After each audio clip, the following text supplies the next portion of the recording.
नाजरीन आदाब, मैं हूं अफशन जबीन। आप देख रहे हैं महाराष्ट्र न्यूज। सबसे पहले नजर डालते हैं हेडलाइंस पर। महाराष्ट्र के बल्दियाती इंतखाबात में अपोजिशन महाविकास अखाड़ी में एमएनएस अदा कर सकती है अहम किरदार, संजय राउत का बयान।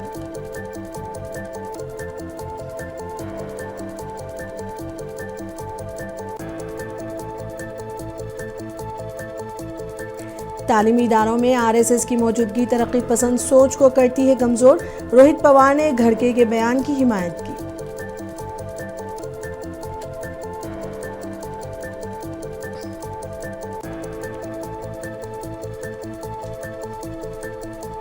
जालना में मुबैना गौ रक्षकों का मवेशी ताजिरों पर हमला, मामले में अब तक किसी हमलावर की नहीं हुई गिरफ्तारी।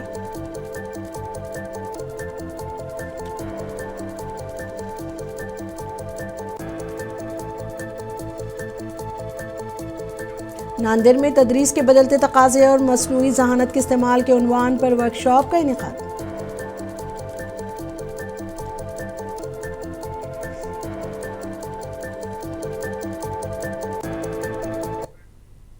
अब खबरें तफसील से। शिवसेना यूपीटी के एमपी संजय राउत का कहना है कि महाराष्ट्र के आइंदा बल्दियाती इंतखाबात के लिए अपोजिशन महाविकास अखाड़ी में एमएनएस अहम किरदार अदा कर सकती है। उन्होंने राज ठाकरे के ख्याल के बारे में भी बात की कि कांग्रेस को शामिल किया जाना चाहिए। ताहम राउत ने वाजे किया कि इस हवाले से कोई बाज़ाब्ता फैसला नहीं किया गया है। राउत ने कहा कि राज ठाकरे भी चाहते हैं कि कांग्रेस को साथ लेकर चलना चाहिए, लेकिन इसका मतलब ये नहीं कि इस पर कोई फैसला लिया गया है। राउत ने कहा कि उन्होंने एआईसीसी के जनरल सेक्रेटरी केसी वेणुगोपाल के साथ कुछ मसाइल पर तबादला ख्याल किया है और अपोजिशन लीडर राहुल गांधी से मुलाकात करने का मंसूबा बनाया है। उद्धव ठाकरे की कांग्रेस सदर मल्लिकार्जुन खड़गे से भी मुलाकात मुतवक्के है। रियासती कांग्रेस के कुछ रहनुमाओं ने एमएनएस के साथ किसी भी ताउन की मुखालिफत की है।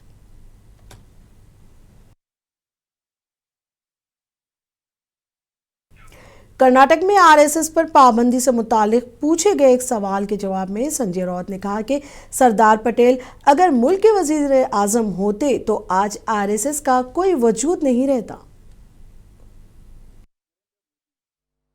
देखिए, ये जो भूमिका है आरएसएस में बंदी डालने की, वो सरदार पटेल की भूमिका है और सरदार पटेल का सबसे बड़ा स्टैच्यू नरेंद्र मोदी जी ने गुजरात में बनाया है। उनके आदर्श हैं, हमारे भी। ये सरदार पटेल जी की भूमिका है, जो आदर्श नरेंद्र मोदी जी के कि आरएसएस पर बंदी आनी चाहिए। अगर सरदार पटेल प्रधानमंत्री बनते तो मैंने ऑन रिकॉर्ड पार्लियामेंट में कहा, अगर सरदार पटेल जो बार बार बोलते हैं ना, नेहरू नहीं सरदार पटेल प्रधानमंत्री बनने चाहिए थे, अगर सरदार पटेल प्रधानमंत्री बनते तो ये राष्ट्रीय स्वयंसेवक संघ और भारतीय जनता पार्टी का जन्म भी नहीं होता और ना उनकी पैदाइश वहीं रुक जाती। एनसीपी-एसपी के लीडर रोहित पवार ने कर्नाटक के वजीर प्रियंक खड़गे के एक सरकारी स्कूलों और कॉलेजों में आरएसएस के प्रोग्रामों पर पाबंदी लगाने के लिए लिखे गए खत की हिमायत करते हुए कहा है कि ये सियासत और तालीम को आपस में नहीं मिलाना चाहिए। रोहित पवार ने कहा कि महाराष्ट्र की यूनिवर्सिटियों में आरएसएस के बढ़ते हुए असर और सुर की वजह से तालीम के मेयार में मुसलसिल गिरावट आ रही है। उन्होंने कहा कि महाराष्ट्र की यूनिवर्सिटियों में जिस दिन से आरएसएस के नज़रिए के लोग बैठे हैं, तालीम का मेयार बिगड़ गया है। रोहित पवार ने कहा कि तालीमी मुकामात पर आरएसएस की मौजूदगी तरक्की पसंद सोच को कमज़ोर करती है। देखो, महाराष्ट्र के जो सब यूनिवर्सिटीज़ है, जो गवर्नमेंट की यूनिवर्सिटीज़ है, वहाँ पे जो भी डीन्स है या वहाँ के जो भी प्रमुख है, वो सब आरएसएस के विचार के हैं। और जिस दिन से वो आरएसएस के विचार के लोग वहां पे बैठे, उस दिन से आज तक क्वालिटी ऑफ एजुकेशन खराब हुआ है। ये मैं नहीं बता रहा, ये केंद्र सरकार का एक रिपोर्ट है। महाराष्ट्र के सब यूनिवर्सिटीज जो है आज क्वालिटी ऑफ एजुकेशन के बारे में बहुत पीछे गई। इसलिए शायद खड़गे भाऊ ने वहां पे बोला होगा कि आरएसएस जहां जाते हैं वहां से प्रोग्रेसिव विचार खत्म हो जाता है, रिग्रेसिव विचार आता है। और जब रिग्रेसिव विचार आता है तब वहां पे एजुकेशन को महत्व नहीं दिया जाता, महिलाओं के एजुकेशन का महत्व नहीं दिया जाता, महिला इक्वालिटी को वहां पे महत्व नहीं दिया जाता। सर, आप सहमत हैं? देखो, आरएसएस को आरएसएस अगर उस यूनिवर्सिटी में या कॉलेज में आने के बाद वहां पे इस तरीके का काम करती है जिससे एजुकेशन खराब होता है, तो डेफिनेटली आरएसएस हो या कोई भी अलग पॉलिटिकल संस्था हो जिसका एसोसिएशन कोई भी एजुकेशन इंस्टीट्यूट में हो या एजुकेशन इंस्टीट्यूट का इस्तेमाल राजनीति के लिए किया जाता है, तो वहां पे स्ट्रिक्ट एक्शन लेने की। शिवसेना की तर्जुमान शायना एनसी ने उद्धव ठाकरे और राज ठाकरे को तनकीद का निशाना बनाते हुए कहा कि उनके पास कोई विजन नहीं है। उन्होंने कहा कि सिर्फ खानदानी नाम ठाकरे होने से कुछ नहीं होता। सवाल ये उठता है कि लंच डिप्लोमेसी से आपको वोट्स मिलते हैं, जो आप 5-6 बार मिले लेकिन 6 साल में आपने कुछ काम नहीं किया, तो सवाल ये उठता है कि क्या आपने मराठी मानुस और मराठी अस्मिता को लेके सही मायने में कोई आपका विजन प्लान है या कुछ काम है, जो सिर्फ आपको लगता है कि ब्रांड वैल्यू एक सरनेम होता है, तो ऐसा नहीं है। आज 21वीं सदी में मोदी जी ने दिखाया है सिर्फ पॉलिटिक्स ऑफ परफॉर्मेंस। तो ठाकरे गांधी का सरनेम जरूर होगा, लेकिन क्या जनता उनको स्वीकार करेगी? शिवसेना की सोसी बहन शाह ने बीएमसी इंतखाबात के हवाले से अहम बयान दिया है। उन्होंने कहा कि उद्धव ठाकरे के धड़े और एमएनएस के इतिहाद के बावजूद शिवसेना की क़यादत में महायुति इतिहाद गालिब नजर आ रहा है। उन्होंने शिंदे ग्रुप के तरक्याती इक़दामात और बदउनवानी के खिलाफ मौक़िफ़ को उजागर किया।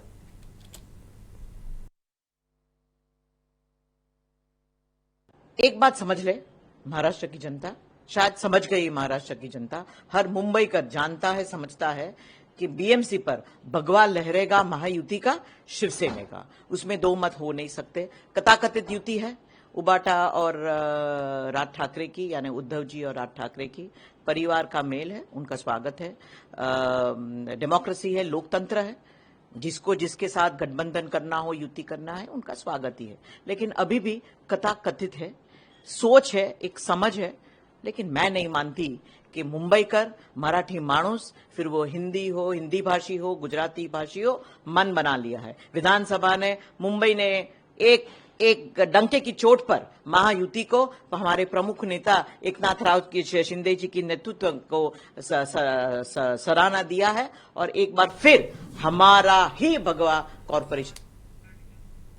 नौकरी के लिए जमीन मामले में आरजेडी सरबराह लालू प्रसाद यादव, तेजस्वी यादव समेत दिगर मुलजमीन के खिलाफ इल्जामात तय करने के मामले पर शिवसेना यूबीटी के लीडर आनंद दुबे ने अपना रद्द-ए-अमल जाहिर किया है। आनंद दुबे ने कहा कि लालू खानदान को अदालत से इंसाफ मिलेगा।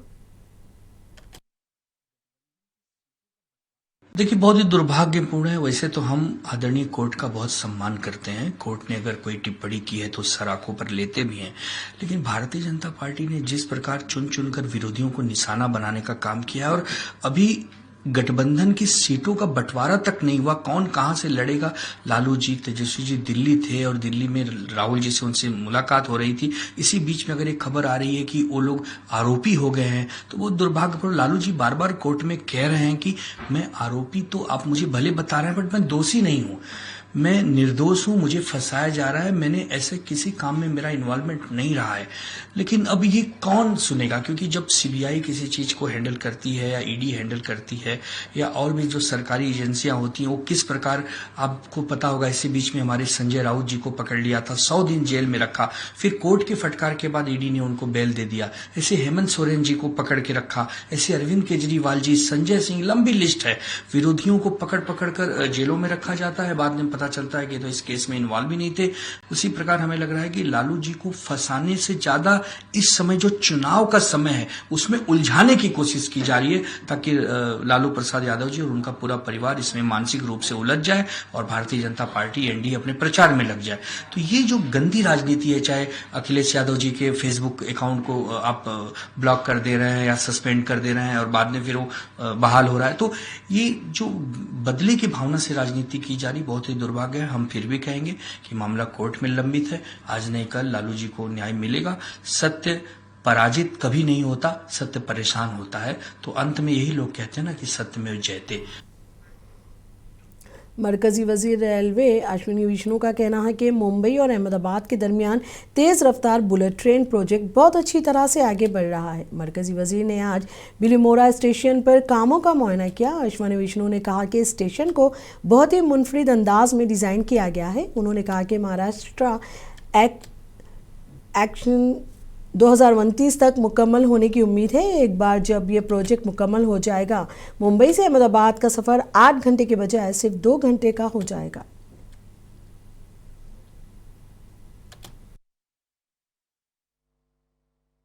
The high-speed project, the bullet train project between Mumbai and Ahmedabad, it's progressing very well. We are right now here at Bilimora station. Bilimora station is the starting station for the first section. First section will be Surat to Bilimora. It's about 50 kilometers. That will be opened in 2027. And the work is progressing very well. The entire civil construction work is complete. And now the track laying work is going on. As we saw, that is the track laying machine, that orange colored machine that you see. That is the track laying machine. The station work is also progressing very well. Station is designed in a very unique way, because when the train is passing at 320 kmph, that kind of speed, then there is a huge pressure which gets built up around the train. So in this design, this is a Japanese design, there is an open space kept so that the pressure doesn't get built up around the station. A lot of special precautions have been taken. For example, the sheet has extra thickness compared to all other stations. Sound barriers have been kept so that the people residing in the nearby areas, they don't get disturbed. When this project gets fully commissioned, so in 2027 we'll have the first section between Surat and Bilimora. Then by 2028 we will have the entire Gujarat section. Then Maharashtra section will be completed by 2029. As you are all aware, when Mr. Thackeray was the Chief Minister, he did not give permission for almost 2.5 years. So the project was delayed because of that. Once this project is completed, then the Mumbai to Ahmedabad journey, which is today about 7-8 hours by car, will become just 2 hours and 7 minutes, and it will be a very comfortable journey. Jalna में मुबैना गौरक्षकों की जानिब से मवेशी ताजिरों पर हमला करने के मामले में अब तक किसी हमलावर की गिरफ्तारी नहीं हुई है। हालांकि पुलिस ने कई नामालूम अफराद के खिलाफ मुकदमा दर्ज किया है, ताहम अभी तक किसी की गिरफ्तारी नहीं हुई है। गौरक्षकों के हमले में जख्मी अफराद को अस्पताल मुंतकिल किया गया है।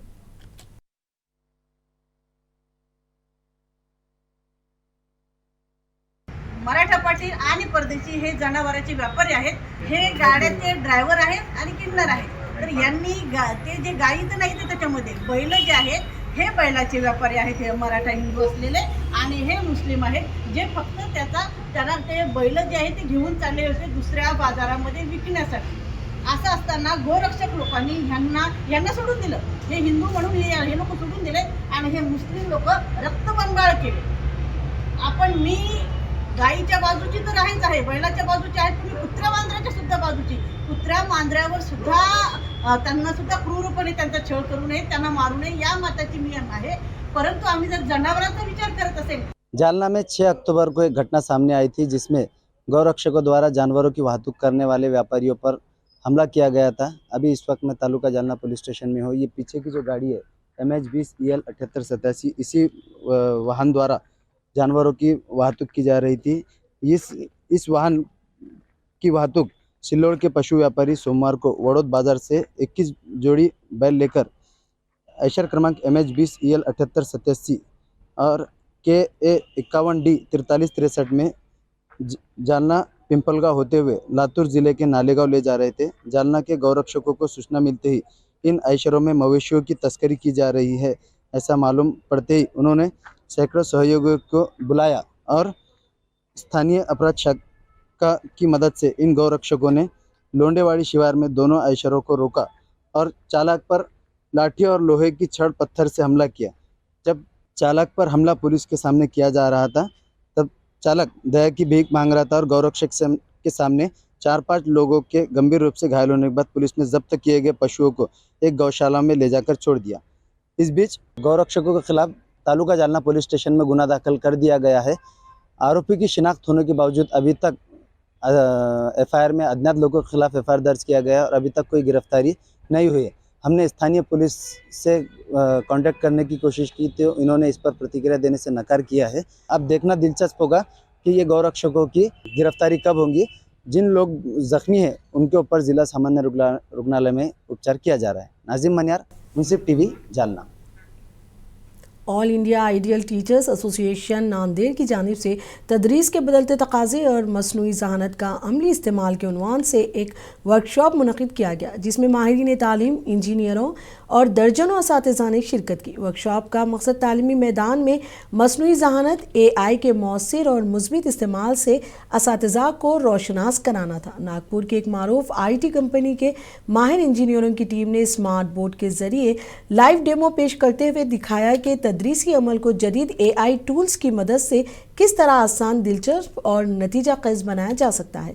शुरा को बताया गया कि अब असातिज़ा चंद सेकंड में निसाबी किताबों के मुताबिक सवालिया पर्चे तैयार कर सकते हैं, सबक के खुलासे बना सकते हैं, पावर पॉइंट प्रेजेंटेशन तैयार कर सकते हैं और मुश्किल मज़ामीन को सादा अंदाज में समझाने के तरीक़े भी दरियाफ्त कर सकते हैं। माहिरीन ने वाज़े किया कि मसनूई ज़हानत असातिज़ा की जगह नहीं ले सकती, बल्कि एक मददगार और रहनुमा टूल के तौर पर उनके तदरीसी अमल को मज़ीद मौसर बना सकती है।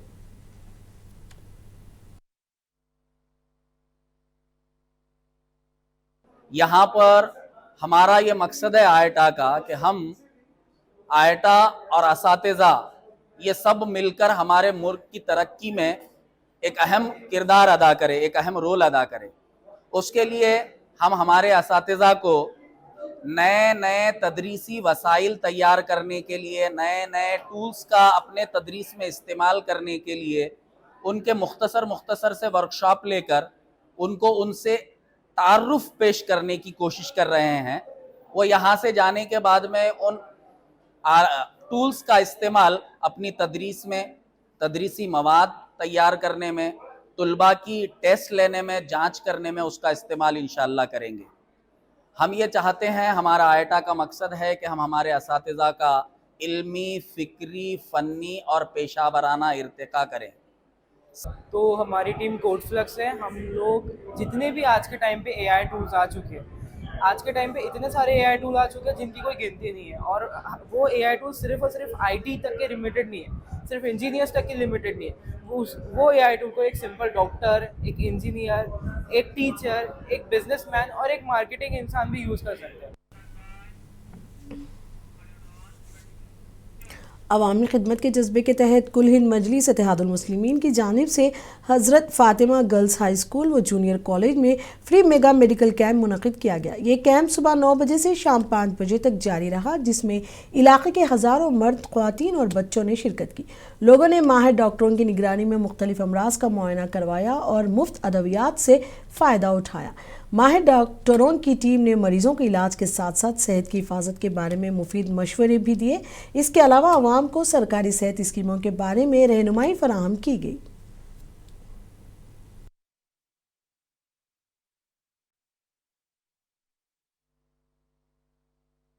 मोइन भाई की तरफ से कैंप रखा गया था, मेडिकल कैंप। यहाँ पर बहुत सारे डॉक्टर आए थे, मैं भी आके बताया था। MIM की तरफ से रखे गया था ये कैंप, तो मैं भी आके बताया, अपने हाथ के लिए दवा गोली लिया। दवा गोली फ्री है, पूरा चेकअप फ्री है यहाँ पर, और आगे ज़्यादा फ़ायदा। आज मेडिकल कैंप फ्री रखा गया था हज़रत फ़ातिमा स्कूल के अंदर, और मोइन भाई की जानिब से था, MIM की जानिब से, और वार्ड नंबर 11 और 12 की बहुत सारी पब्लिक जो है तो यहाँ पे इसका फ़ायदा उठाए, और यहाँ पे गोलियाँ भी फ्री में दिए, और छोटे बच्चों का, बूढ़ों का, पूरों का यहाँ पे इलाज हुआ, और सबको ये गोली यहाँ पे फ्री दिए। और ये मेडिकल कैंप की वजह से जहाँ पे यहाँ पे पानी आए वाला था, जैसा मौसमी का मल्ला हुआ, सर्वे नंबर 25 हुआ, यहाँ के ज़्यादा लोग, यहाँ पे मिलत नगर के लोग इसका बहुत सारा फ़ायदा उठाए, और हमारी सोच से ज़्यादा यहाँ पे पब्लिक हमको रिस्पांस दे रही है। यहाँ पे नासिक के सतपुर इलाके में दरख्त काटने वाली मशीन का टैंक फटने से 2 अफराद हलाक हो गए। इस वाक़े में 7 अफराद शदीद तौर पर झुलस गए। बताया जा रहा है कि गाड़ी का पहिया टैंक से टकरा गया, जिससे ज़ोरदार धमाका हुआ। इलाज के दौरान 2 अफराद की मौत हो गई।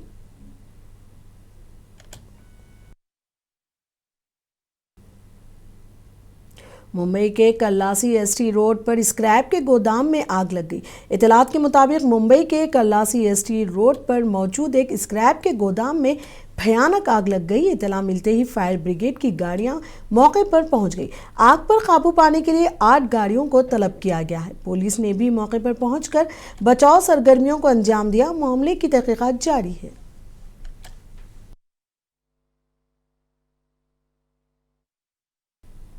उदगीर पुलिस ने मोटरसाइकिल चोरी के मामले की तफ्तीश करते हुए कर्नाटक से 3 चोरों को गिरफ्तार किया है। उनके कब्जे से 7 लाख रुपए मालियत की 11 चोरी शुदा मोटरसाइकिलें जब्त की गई। पुलिस तीनों मुलजिमान से पूछगछ कर रही है।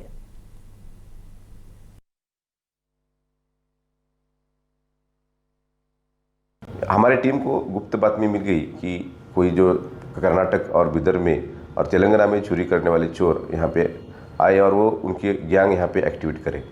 तो हमने ट्रैप लगा के इनमें 3 आरोपी गिरफ्तार किए हैं। इसमें से जो पूरे जो है वो आरोपी जो है वो बिदर कर्नाटक राज्य से हैं। उन्होंने हमारे पुलिस ने उनसे पास से अभी तक 10 मोटरसाइकिल ताबे में लिए हैं। इसमें 7,60,000 का मुद्देमाल मिला है। तो यहाँ पे ये कार्रवाई जो है वो हमारे कर्मचारियों ने की है। अभी उनसे तहकीकात चालू है। माननीय कोर्ट ने हमको 2 दिन का PCR दिया है। इसमें से और जानकारी हमको करना चालू है। इसमें से और कोई मोटरसाइकिल या चोरी की मोटरसाइकिल और मिलते हैं, इसमें हमारा तपास चालू है। भंडारा जिले के लखानी बस स्टैंड से एक वीडियो सामने आया है। बताया जा रहा है कि खातून कंडक्टर ने पैसों के चिल्लर को लेकर मुसाफिर को मारा पीटा। वाक़े की वीडियो सोशल मीडिया पर तेजी से वायरल हो रही है। मुसाफिरों ने खातून कंडक्टर के खिलाफ सख्त कार्रवाई का मुतालबा किया है।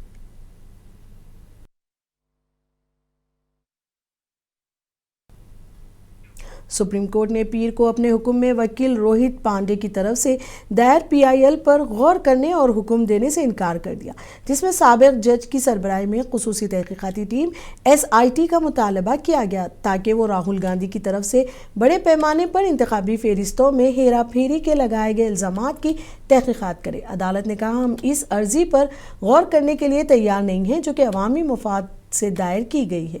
ताहम अदालत उज़्मा ने अपने हुक्म में कहा कि दरख्वास्त गुजार इस मामले को इलेक्शन कमीशन ऑफ इंडिया के सामने ले जा सकते हैं।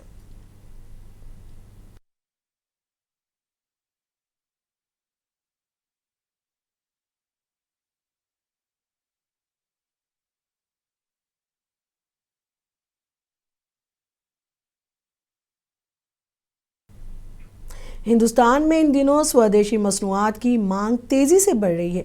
वज़ीर आज़म नरेंद्र मोदी के लोकल फॉर वोकल पैगाम का असर साफ नज़र आ रहा है। दिवाली से पहले खादी, हाथ से बने सामान और देसी मसनूआत की खरीदारी में ज़बरदस्त इजाफा हुआ है। हिंदुस्तान में इन दिनों स्वदेशी मसनूआत की मांग तेजी से बढ़ रही है। वज़ीर आज़म नरेंद्र मोदी की जानिब से खुद इन्हिसारी और लोकल फॉर वोकल के पैगाम के बाद अवाम में खादी, हाथ से बने सामान और मेक इन इंडिया के तहत तैयार शुदा अशिया खरीदने का रुझान नुमाया तौर पर बढ़ा है। प्राइम मिनिस्टर ने वो स्वदेशी अभियान शुरू किया है, इसलिए हम भी यहाँ सब स्वदेशी चीज़ें खरीदने के लिए आए हैं। यहाँ बहुत सारी काफ़ी वेराइटीज़ है। अच्छा है, खादी की सब बेडशीट है, पटोला है। हमको यहाँ बहुत अच्छा मतलब लग रहा है और 30% डिस्काउंट भी है। और मैं यहाँ से ढेर सारी चीज़ें लेकर जा रही हूँ और सब अच्छा है। हमको ये खरीदना ही चाहिए। मुझे लगा था कि यहाँ पे बच्चों के लिए कुछ भी नहीं होगा खादी भवन में, पर मेरे लिए बच्चों के लिए इतनी सारी चीज़ें थी कि मैंने अपने लिए एक कुर्ती भी खरीदी है। यहाँ का वातावरण इतना शांत और सुंदर है, इसीलिए। और यहाँ पे खादी भवन में मुझे हैंडीक्राफ्ट की चीज़ें भी बहुत मुझे पसंद आई है। इन दिनों खादी की फरोख्त में जबरदस्त इजाफा देखा जा रहा है। दुकानदारों और खादी सनत से जुड़े कारीगरों के मुताबिक दिवाली से कबल खरीदारों की भीड़ उमड़ आई है। खादी के कपड़े, हाथ से बने बैग, जूते और दीगर मसनूआत के फरोख्त में पिछले साल के मुकाबले कई गुना इजाफा हुआ है। माहिरीन के मुताबिक खादी की बढ़ती मांग न सिर्फ देही कारीगरों के रोजगार में इजाफा कर रही है, बल्कि देसी सनत को नई जिंदगी भी दे रही है। स्वदेशी सामान खरीद कर लोग भी फख्र महसूस कर रहे हैं। इस साल 2 अक्टूबर से आज तक हमें देखें तो खादी की बिक्री 25% से भी ज्यादा बढ़ी है। इसका कारण हमें ये लगता है कि राजकोट की जनता खादी प्रेमी तो है ही, पर आजकल नए सब युवान लोगों में, बहनों में भी ये खादी का नया ट्रेंड शुरू हुआ है, ऐसा हमें लगता है। जो खादी है वो हमारे विलेज से आता है। खादी जो पहनने से एनवायरनमेंट जो है उसको सपोर्ट मिलता है और स्वदेशी तो है ही। दिवाली सीजन के दौरान राजकोट में खादी के सेल्स ने दीगर शहरों को पीछे छोड़ दिया है, जो इस बात की अलामत है कि अवाम अब वाकई मेक इन इंडिया के जज्बे को अपना रहे हैं। ब्यूरो रिपोर्ट, मुंसिफ टीवी। महाराष्ट्र न्यूज में अब तक के लिए इतना ही। मुझे दीजिए इजाजत। आदाब।